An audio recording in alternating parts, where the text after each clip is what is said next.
Yeah. So Tutal has a big part to play in this story.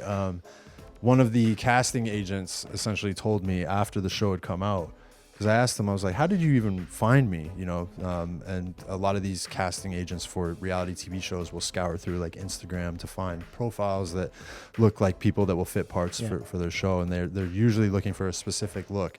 And the look that he said that he was looking for kind of an older silver fox, tall kind of looking kind of guy with a beard.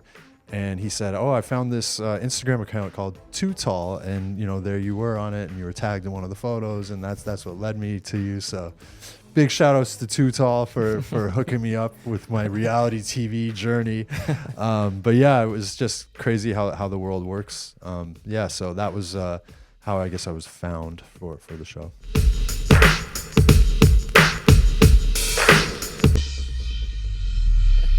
Okay, so I think we'll just start by talking about like pain points and advantages of being tall, specifically to you. Like, what's the biggest problem you have as a tall guy? Oh, the biggest problem. Yeah. I mean, being a tall guy, obviously the common things are always, you know, transportation. You know, getting in and out of cars is always terrible. I think airplane flights are just a nightmare. And you know, finding clothes and shoes that fit you.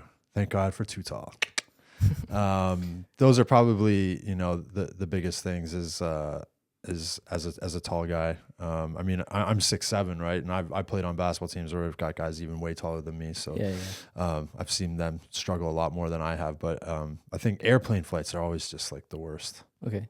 And what about like pros? Like, what kind of advantages do you think you have? I mean, you're like the lighthouse at a festival. Everybody knows where you're at. You know, I think, you know, being able to see over a crowd, you know, you have a presence whenever you walk into a room. Yeah, I think, in my opinion, I've always called it the gift and the curse, right? Being tall. I think, you know, there's the disadvantages where, you know, normal people wouldn't think about, you know, just walking into a shoe store and being able to buy shoes. We can't really do that. But then again, like, you know, not being stuck behind people, not being able to see over people's shoulders, being able to, you know, get around and having that presence, I think has been a huge positive for me. Kieran was on the podcast not long ago. He was quite positive. Obviously, he's a really positive guy.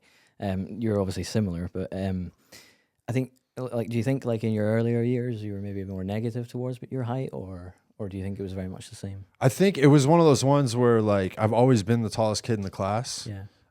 So not so much a negative, but it was something maybe you were a little bit self-conscious of. I was always that kid in the class photo who was like standing at the side beside the teacher, like towering over the teacher. So it was one of those things, but I've always kind of embraced it, you know, because I've always been that kind of the tallest kid in the class kind of thing. So I've always embraced it.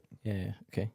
So tell us about your early years then, like when you were young at school, maybe how you started getting into basketball potentially. Yeah, I mean, born and raised in Canada, in Toronto, and then we moved to a suburb of Toronto called Markham, and busy place, or? Yeah, one of the biggest suburbs of Toronto, only about a 30-minute drive to the city, so it was right there, and played a lot of sports when I was a kid. Played tennis, played volleyball, played football, soccer, a little bit of hockey, but then it was basketball that kind of took over when I was about 9 or 10 years old. My dad took me down to a local league and started playing, and you know, like I said, always the tallest kid in my class, so it was pretty easy. My dad said, "You're going to be a basketball player," and then I was a basketball player from then. Do you think that was due to your height, or like what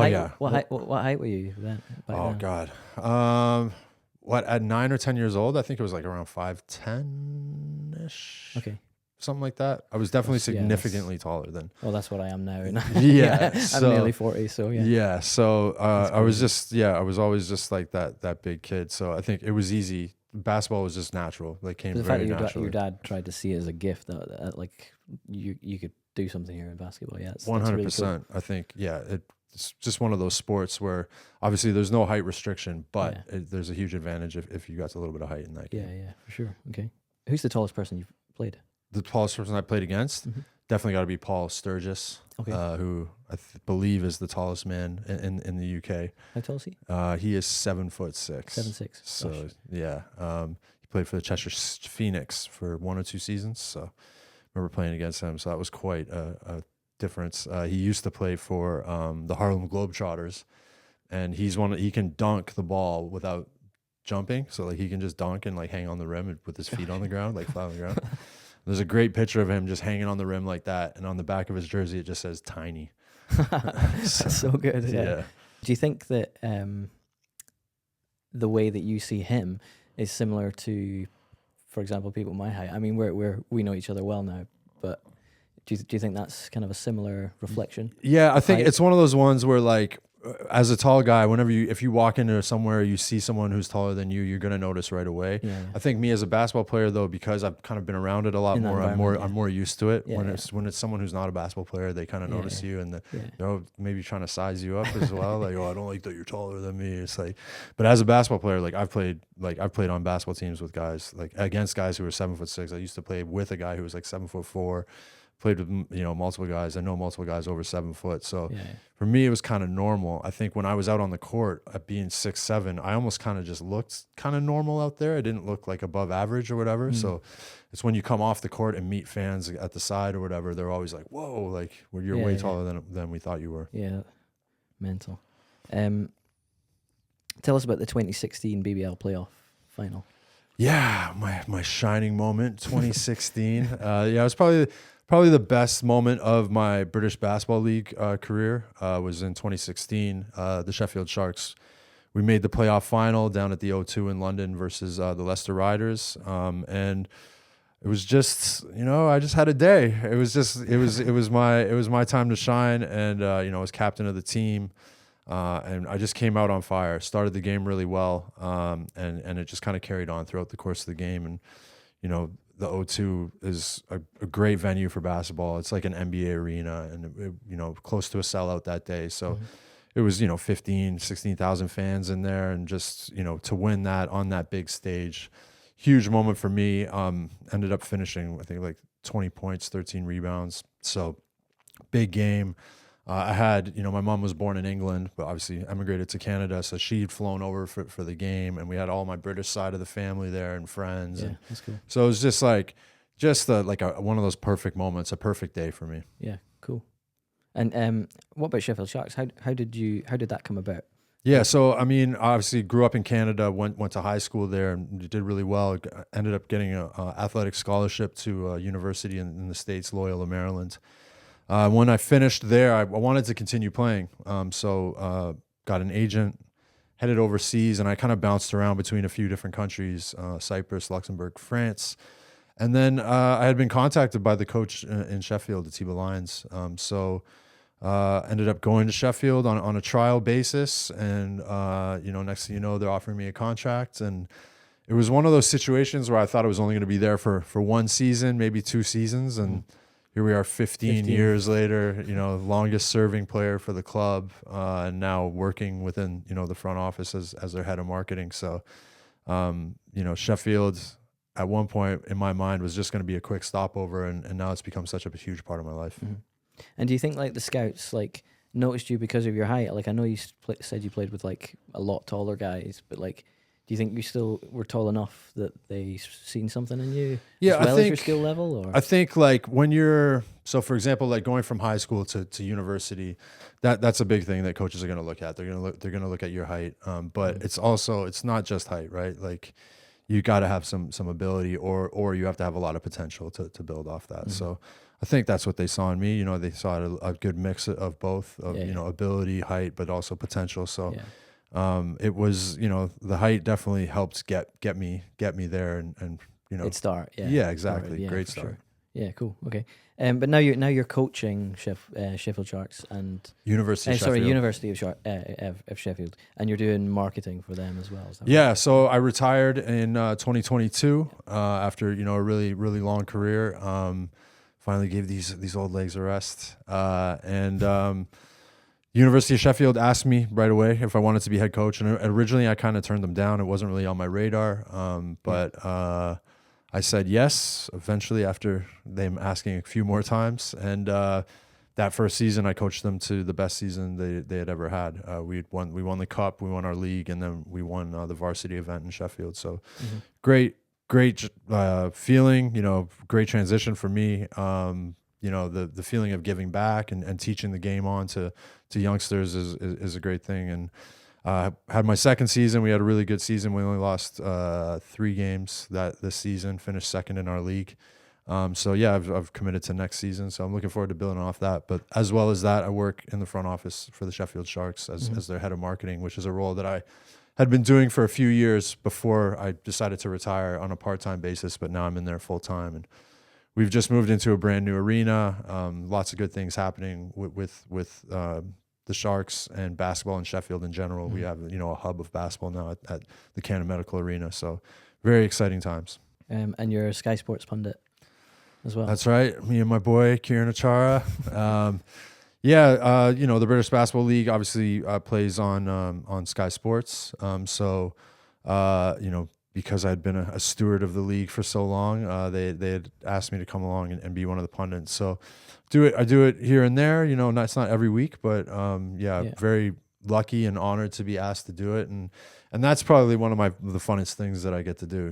Just go on TV and talk about the sport that you love with teams or and people that and I absolutely love that role. And it's great to see that basketball in the UK is getting a good shout out and on Sky Sports. How does that work out with your height? Because obviously you're 6'7", Kieran's 6'10", but then you got the likes of Nat Coombs, who's like my height. How does that work and make you feel when you're shooting for Sky Sports? Yeah, so we've had Nat Coombs, and this season it was Jeanette Kouachi as the lead presenters, but they're not basketball players. So it's so funny whenever we go in to set up, because they're like, don't stand next to me, get away. They just, because you tower over them. So they're always trying to put a shorter person in between. But I don't think it's that you guys look tall. I think it's that they because they're on a TV. They look short. They look really small. Yeah. No, it's probably us, so the freaks that they're rolling out in front of everybody. But yeah, it is what it is. I think the guys working the cameras behind the scenes they got to be on point when they're shifting over to us. They got to go big upswing. And then you were also in 5 Pounds of Pressure, a movie with playing Big Mike. Yeah, that's right. Rolling the credits at the end. I'm Big Mike. That one was great. I had a friend who was working on the film, and they needed originally they just needed a basketball choreographer to help set up the scene. And then when I went over and started doing it and talking to people, they were, the director came over and was like, Mike, do you want to be in the scene? I was like, yeah, sure. I'll help you guys out. I'll be in the scene. So next thing you know, I'm in a movie scene, standing across from Luke Evans, really, big time actor, been in some really big movies. So it was a pleasure to do, the setup, meet Luke, what a great guy, and Rudy as well, we're both great guys. And did you do bits of coaching on that set as well then? Yeah, so it was the first time that Luke had ever played basketball, so it was going in. We did a practice session a few days before we shot that scene, just to kind of get them used to a basketball court, where they're supposed to be, just simple things like how you hold a basketball, passing, shooting, all those kind of little things Luke had never done before. So it was almost like going into a kid's session and trying to, teach him the absolute fundamentals and basics. But he was great and very receptive to everything. He wanted to learn and pick it up really quickly. So we ended up, I ended up setting up that whole kind of scene for them. And then it came out great on film. So yeah, just one of those crazy things. I've been in a movie. You're credited on the IMDb page as Big Mike. Does that offend you? No, because you're not big. We're here. Oh, come on now. You're long, aren't you? Come on, small Colin. Oh, that's I am long. That's why tall guys sleep so well, because they sleep longer in bed. Like that one. There you go. There you go. And then more recently, we move on to Love Triangle, which. Oh God, yeah, for my sins. Because you mentioned earlier about how the producers were looking for someone specifically tall. Tell us more about that. Yeah. So Too Tall has a big part to play in this story.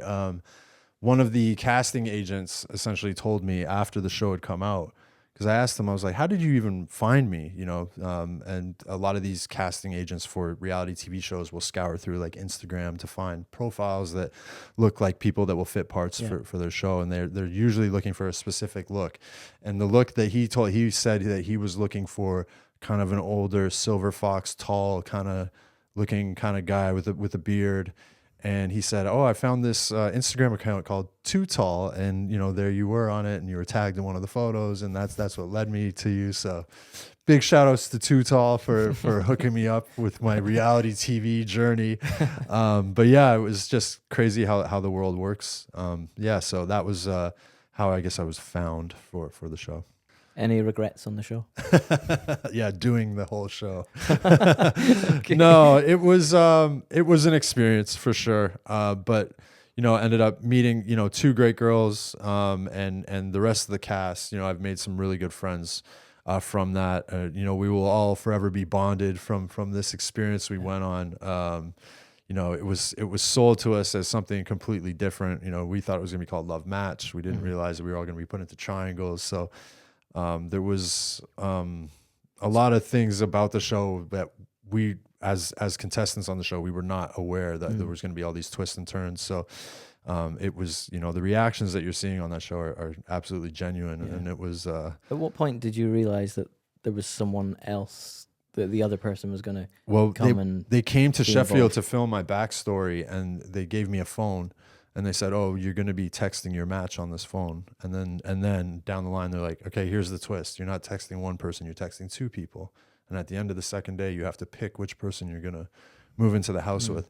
So from that point on, I was like, okay, something, but I didn't realize the extent of what was going to happen down the line. So glad I did it. It was definitely an experience.